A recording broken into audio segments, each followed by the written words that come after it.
Good afternoon, sir. This is my midterm laboratory exam. Cross-site scripting. Ayan. Find a search or input form. Balik ulit tayo dito. Yan.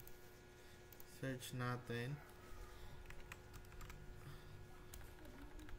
A, B, C, D. Yes. Go. Fast forward natin.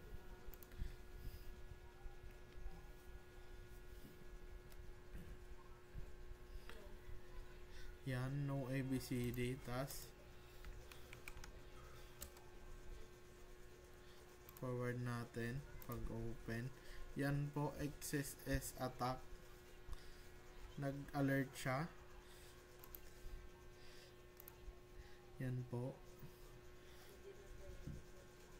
Then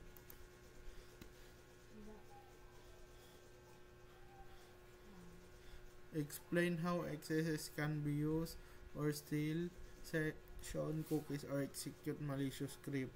Cross-site scripting is a vulnerability that allows attackers to inject malicious script into website. When a victim visits a page with injected codes, the browser executes it as if it were part of the legitimate site. Then send these cookies to an attacker server with the stolen session cookie. The attacker can impersonate the user and gain unauthorized access to their accounts. Yan. That's it, sir. Thank you.